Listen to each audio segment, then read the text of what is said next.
Puisi untuk sebuah negara petani. Revolusi senyap. Sungguh, ini bukan satu revolusi gegak gempita yang meledakkan jantung manusia. Ini revolusi senyap sepi. Setetes mutiara pawitra menyerap di hati, bukan yang menetes di daun keladi. Ini revolusi seorang pengecut yang takut menjadi seorang pendosa, yang bajingan, yang hina. Ini wajah asliku, wajah anak pribumi dari kandungan ibu pertiwi yang masih bersih, hening, suci. Ini satu revolusi. Jangan lari. Bawa kemari wajah-wajah agung, penguasa 1000 janji, 1000 dusta. Kemari, biar ku basuh segenap keangkuhan, kebusukan, kerakusan yang merata. Pasti pedih tak terhingga. Tapi inilah perlawanan sejati dari nafsu hati.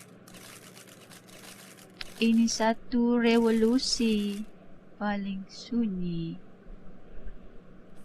Tidak ada yang menguasa atau dikuasai.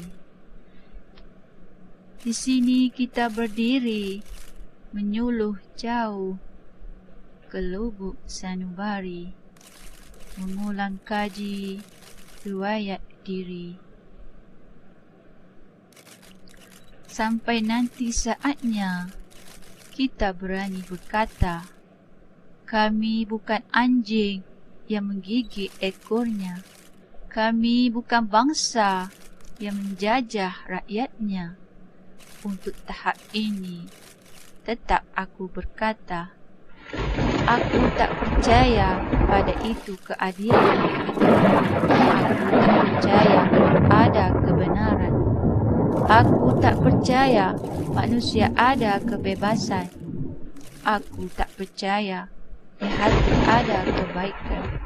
Aku tak percaya sehingga nanti aku melihat buktinya.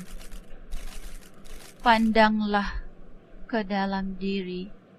Ini satu revolusi tanpa dendam, tanpa benci, tanpa iri.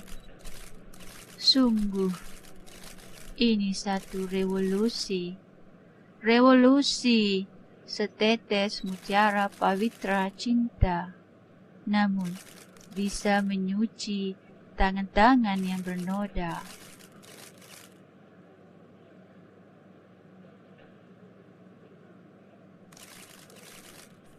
Semenjak pemerintahan Beraja Melayu dihapuskan pada tahun 1902, orang Melayu Patani berada dalam keadaan tertekan dan daif. Seperti yang diungkap oleh W.A.R. Woods, orang-orang Melayu telah menjadi mangsa sebuah pemerintahan yang misgoverned.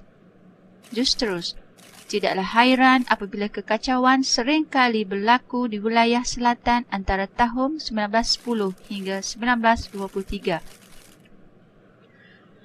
Dalam masa pemerintahan P. Bosongkram 1939 hingga 44, orang Melayu telah menjadi mangsa dasar asimilasi kebudayaan atau dasar Ratsanium. Tindakan P. Bosongkram memihak kepada Jepun dalam Perang Dunia Kedua telah memberikan harapan kepada orang-orang Melayu Patani untuk membetulkan ketidakadilan yang dikenakan ke atas mereka oleh Perjanjian Bangkok 1909. Tengku Mahmud Mahyidin seorang pegawai berpangkat Major dalam pasukan Fort 136, pernah mengemukakan rayuan kepada pihak berkuasa British di India supaya mengambil alih Patani dan wilayah sekitarnya serta digabungkan dengan tanah Melayu. Harapan mereka bertambah cerah apabila kuasa-kuasa besar dalam persidangan di San Francisco pada bulan April 1945 telah berjanji akan membantu untuk membebaskan mana-mana negeri yang terjajah berasaskan prinsip hak menentukan nasib sendiri. Pada 1 November 1945, sekumpulan pemimpin Melayu Patani dipimpin oleh Tengku Abdul Jalal, bekas wakil rakyat wilayah Narathiwat, telah mengemukakan petisyen kepada kerajaan British merayu supaya 4 wilayah di selatan Siam dibebaskan daripada penjajahan Siam. Pendirian British terhadap Siam bagaimanapun berubah apabila peperangan Pasifik tamat. Keselamatan tanah jajahan dan kepentingan British di Asia Tenggara menjadi pertimbangan utama kerajaan British dalam penggubalan dasarnya terhadap Siam ataupun Patani. Kerajaan British juga memerlukan kerjasama Siam bagi mendapatkan bekalan beras bagi keperluan tanah jajahannya. Tidak kurang pentingnya, kerajaan British terpaksa menyesuaikan dasarnya terhadap Siam dengan tuntutan Amerika Syarikat yang mahu mengekalkan wilayah Siam seperti dalam tahun 1941. Kebangkitan komunis di Asia Tenggara selepas perang juga menjadi faktor pertimbangan British dalam menentukan dasarnya. Kerajaan British menganggap Siam sebagai negara penampan terhadap ancaman komunis China. Justru, kerajaan British mahu pastikan Siam terus stabil dan memihak kepada Barat dalam persaingan dengan negara-negara komunis. Kebangkitan komunis di Semenanjung Tanah Melayu pada bulan Jun 1948 memerlukan British mempertingkatkan lagi kerjasama dengan Siam bagi menghapuskan kegiatan pengganas-pengganas komunis di perbatasan Siam Tanah Melayu. Oleh kerana itu, isu petani dianggap sebagai penghalang ke arah kerjasama sempadan yang berkesan untuk British dengan Siam. Selepas persidangan Songkla pada awal bulan Januari 1949, pihak berkuasa British di Tanah Melayu mula mengambil tindakan ke atas kegiatan gempar di Semenanjung Tanah Melayu. Tengku Mahmud Mahyuddin, seorang pemimpin utama Melayu Patani, telah ditekan oleh pihak berkuasa British di Tanah Melayu, manakala Tuan Guru Haji Sulun telah ditangkap oleh pihak berkuasa Siam atas tuduhan subversif.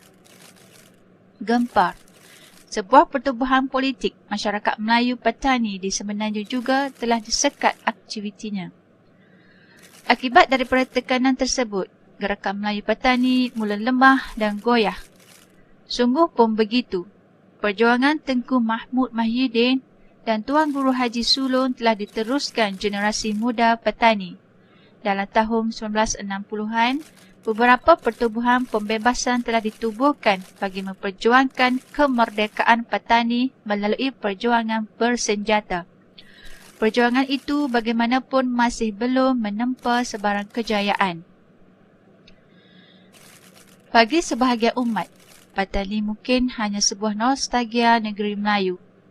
Orang-orang yang memperhatikan peta Asia Tenggara sekarang akan mengetahui bahawa sebuah negeri Islam yang dulu berjaya kini telah hilang dan tinggal kenangan.